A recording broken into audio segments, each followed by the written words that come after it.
Thanks, Eloise. So today I'm going to be talking about some broader customer experience trends that been observing as a business. And these are relevant across the board, but I think are particularly just as relevant for mortgage brokers and people working within the mortgage industry in general. So to start us off, I'm going to give a brief summary of some of the key customer trends, and then I'm going to walk through them in a little bit more to give you a bit more detail. So first of all, customer expectations growing. The bar is increasingly being raised, and that is creating both opportunities in terms of the great success we're seeing in the market, but also a real challenge in terms of the expectations that consumers will bring with them. And that really leads on to the second and third points, is that people are becoming more impatient, they're expecting more, and that's only being amplified by the cost of living. We also know that life is increasingly challenging. COVID created many challenges for consumers, but also the cost of living, again, is creating additional pressure for consumers to deal with. We're also seeing that changes are being accelerated, and those changes that we saw through the pandemic, they're very much here to stay. Life really does feel like it has been changed by COVID. And finally, we've got better tech isn't enough. People are looking for humanized experiences. They want things to feel personal and personalized. Just having a great bot, it really isn't enough. And digital exclusion, equally with that, is something that we need to be mindful of, because whilst we've seen great advances in the use of technology, there is a proportion of the population for whom technology just either isn't appropriate or isn't their preferred means. So thinking about how we can help consumers who are in that position, particularly in light of Consumer Duty and the importance of vulnerable customers. So let's take a look in a bit more detail at that first trend. So customer expectations growing.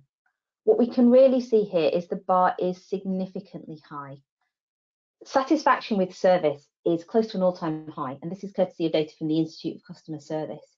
But this just means a tougher benchmark. Consumers aren't necessarily distinguishing between sectors when they come to judge your service, nor do they really consider, oh, well, this is a more complex sector than this. If they've seen it on Amazon, it's often a reference whether we like it or not, even if that is unrealistic.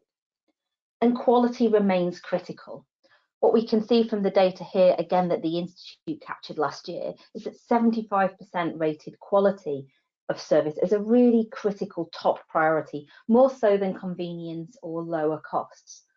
So what we're finding is that consumers are finding things tough, increasingly challenging, and the mortgage market has experienced this as much as any.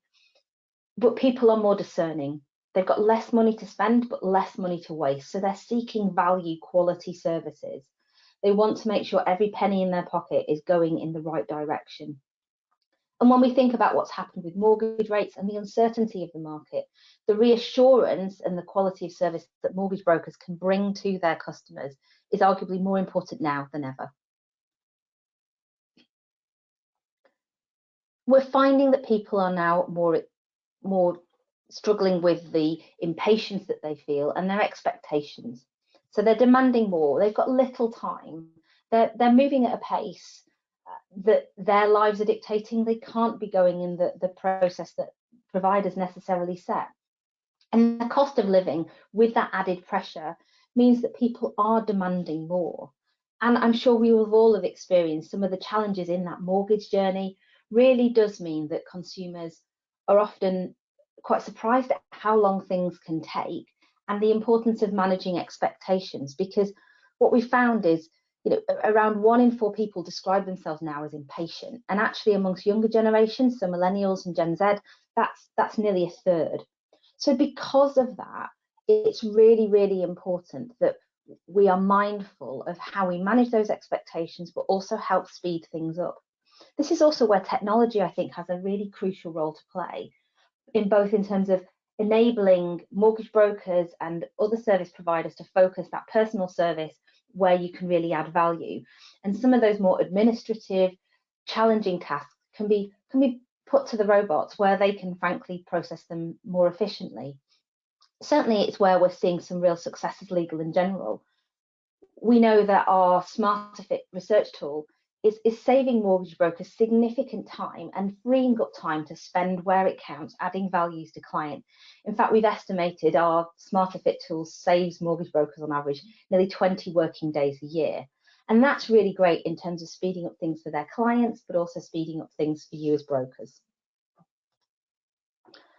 And that's really being compounded by some of the challenges of how people are finding the cost of living. We know more people are feeling concerned about their finances. They're really worried, or things are already really terrible for them. Our deadline to breadline data last year really indicated that the financial squeeze was already coming forth. And that was before some of the significant energy price rises. We know that on average, households have just 19 days in terms of their ability to cope before their living expenses become too much. And this is likely to become even worse and be depreciated further as inflation and other costs continue to rise. So we know that affordability in the mortgage market, again, has been a real concern. We know that you as brokers have had to work really, really hard following the chaos of the mini budget and the ongoing changes to rates to help reassure consumers. We know that people like and appreciate a fixed rate, and that's what they're looking for. They're looking for that certainty. So again, that ongoing reassurance you as brokers can provide is arguably even more important during times of financial challenge and uncertainty.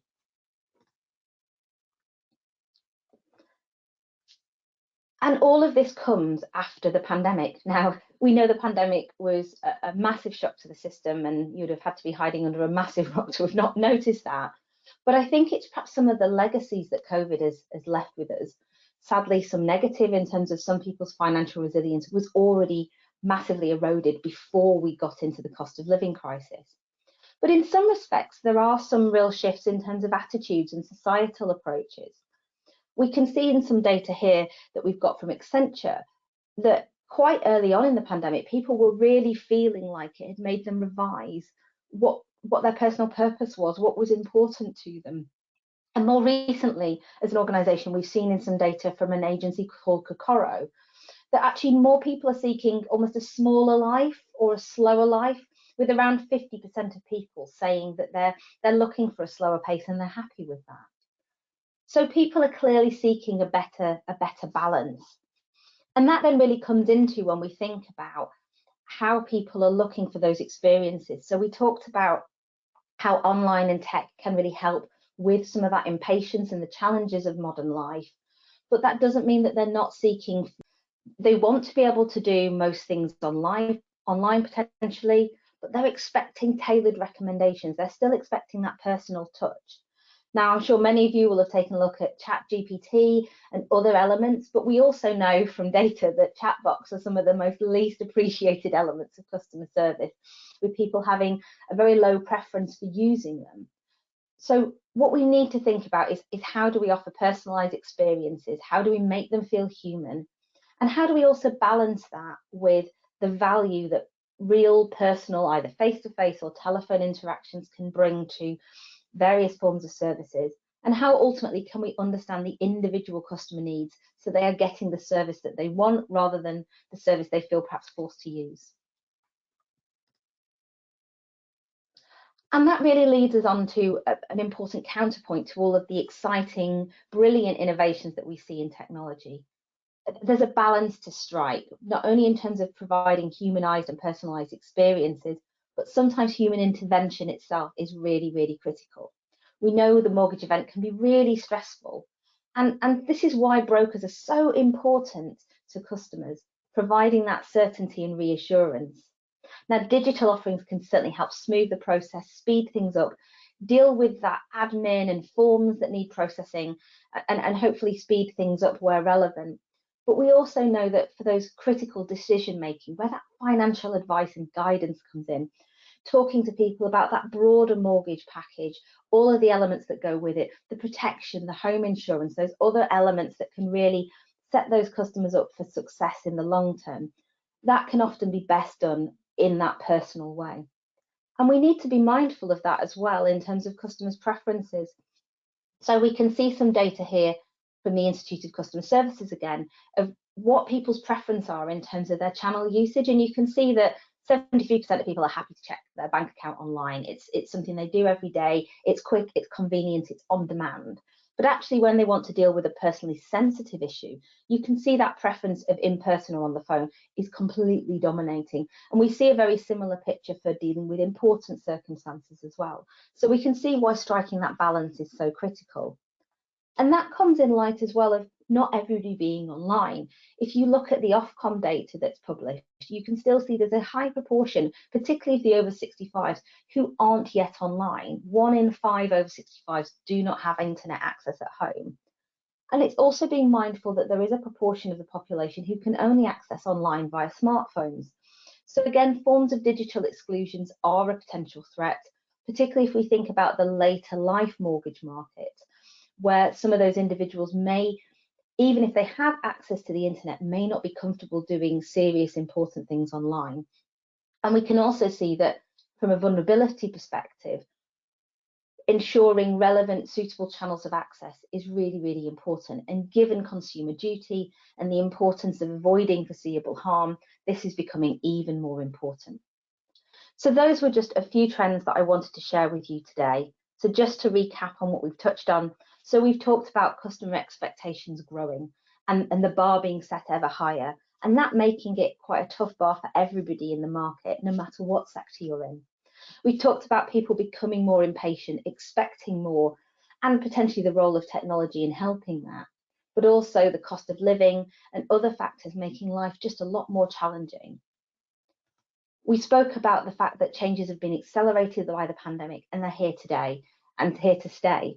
We can tell that people are using technology more, but that can't just be tech in its own right. A bot isn't just going to solve all the problems. It needs to feel humanized, it needs to feel appropriate and deal with people. And people need to feel the service is still personalized to them and their needs.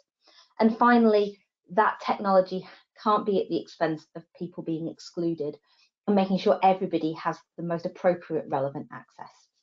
So that's what I wanted to talk to you about today. Hopefully you found that really interesting and useful. Back to you, Eloise.